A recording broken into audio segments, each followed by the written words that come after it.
broadly, we're interested in issues like economic freedom. Our view is that we've got overdependence on government, and we do a lot of things from a regulatory standpoint that adversely affect the free market, which we're big supporters of. So we're always looking for things that can reform the kind of weight that's on the free market, like, for example, occupational licensing. We're continuing to fight to try to allow people to seek work, and a lot of times that ends up hurting those who have least, who are trying to either start a job or trying to get a lower mid-level occupation. And we have a lot of heavy regulation around licensing, so we'll be working on that. A number of regulatory reforms. Generally speaking, we have in our administrative code quite a substantial amount of regulations, and they can impact all sorts of businesses and individuals. So we'll be working on things like suggesting a way to lessen that administrative burden by things like, for every new regulation you want to put in, you have to take 2 out, or perhaps a way to do a sunset provision, or a rules throttle provision where we can really start to get control of that administrative burden and lessen that as much as possible. I think the governor has already indicated that that's one of his primary objectives, so that's good news. So we'll be interested in that. That includes things like certificate of need, for example, in the healthcare space, where a lot of times you'll find that folks who may want to have a solution or start a competitive business are obstructed from that because of our laws there. So we're interested in reforming that area too.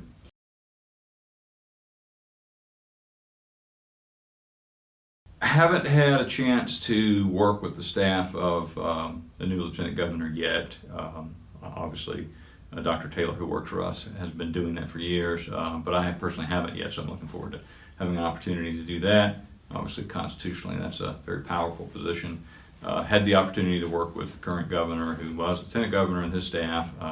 We are excited about the fact that the governor's indicated he understands the regulatory burdens and is interested, also wants to really focus on job creation, the kind of job creation that comes from creative destruction and competition, as opposed to ones where the government's trying to solve it for us.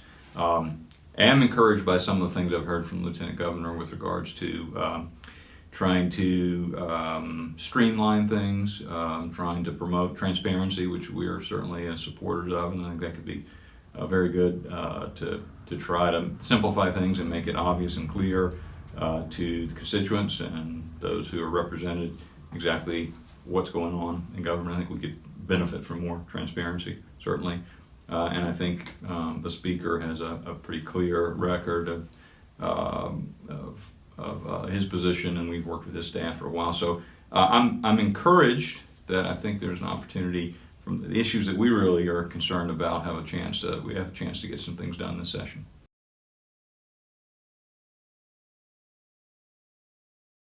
Sure, I think the more that citizens can be involved and understand, and media can be involved and understand, things are more transparent and obvious, so we don't have to do as much digging. And we have a fairly complicated system between the statutory and administrative regulations and the boards, and you're not sure exactly who's in control, and there are things that are controlled by the governor, and there are things that are controlled by the lieutenant governor, and there are things that the legislature can do, and things that boards have the authority to do. So the more we can simplify things, I think the better off for everyone.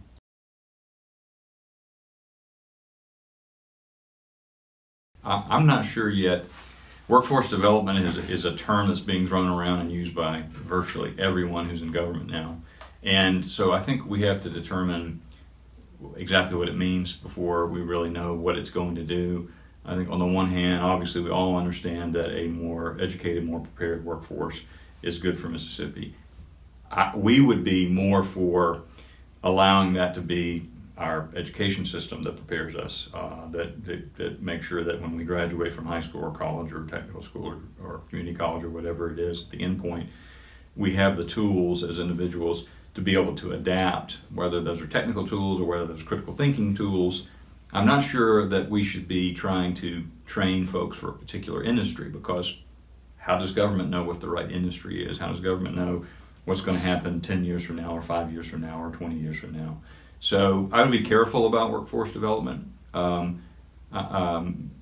We want to have as many people find occupations and jobs, but we believe a lot of that comes from consumer choice and creative destruction, and so we would rather it be more of what we're calling a permissionless innovation. So let people decide what those opportunities are that they want to pursue.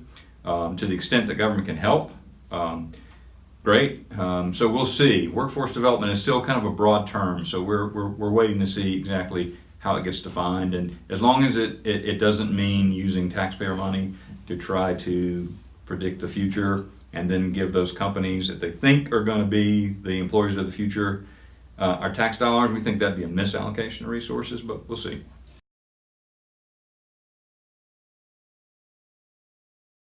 We've been working to try to make it evident to most Mississippians that we do have heavy regulatory burden. I think a lot of folks think, well, it's a conservative state, therefore we must have conservative policies. So, we would be for a limited government, and we would be for free enterprise. And the reality is that we actually are pretty reliant on government for a lot of things, for jobs and for grants and for a large part of our economy. And generally speaking, if you look at the states that are healthiest, where the economies are growing the most, those are in places where there is less administrative burden, there's less regulatory burden, there's less of our economy driven by the public sector. So we have work to do, but we're making progress, certainly. We've noticed that there's more dialogue around that. There are more attempts to try to figure out how to lessen that burden and give people an opportunity to try to find in the private sector those jobs and those businesses. So let's hope that will continue.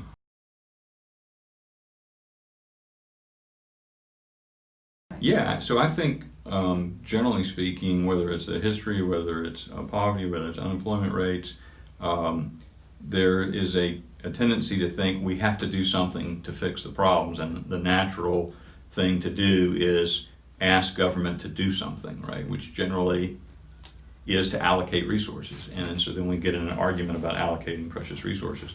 We would rather back up a step and wait a minute, and let's talk about how do we produce more resources. If we're going to allocate resources and ask the government to try to solve these problems, we prefer for that to be driven by raising the economic growth. And we know that you can't really do that through the public sector. You can't do it by taking taxpayer money, giving it to bureaucrats and governments, and having them figure out how to place those bets.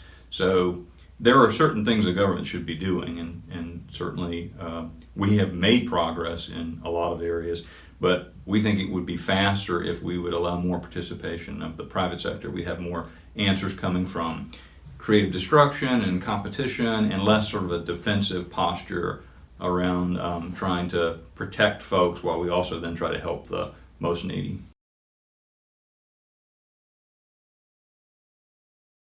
We're interested in seeing criminal justice reform continue. So obviously that's there's an opportunity now, given what's happened in Parchment, and people are focused on that. So I think delineating between those folks who are dangerous criminals who need to be locked away, and folks who may be more, we'd call a petty criminal, or someone that may harm themselves but not others. We've obviously allocated way too much to people towards prison, and therefore now we have a resource allocation problem. And so that'll be interesting. I think we can make progress in that area. Connected to that, I would say civil asset forfeiture. Something we worked on last year was administrative asset forfeiture, but ultimately we think what would be best is to have criminal asset forfeiture only. So you basically the state would have to be able to charge you of a crime and convict you of a crime before they take your personal property. So we'll continue to work on that. I would say one other area of interest for us is we're having an event coming up where we've done an audit of higher education.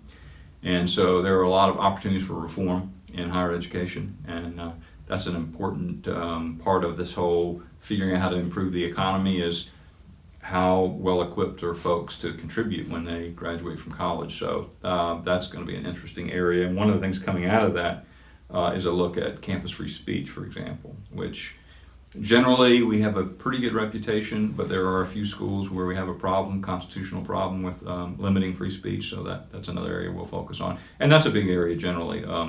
there are reforms that will take a while, whether it's in governance or whether it's in curriculum or if it's in constitutionally protected free speech. So higher ed would be another thing I'd add.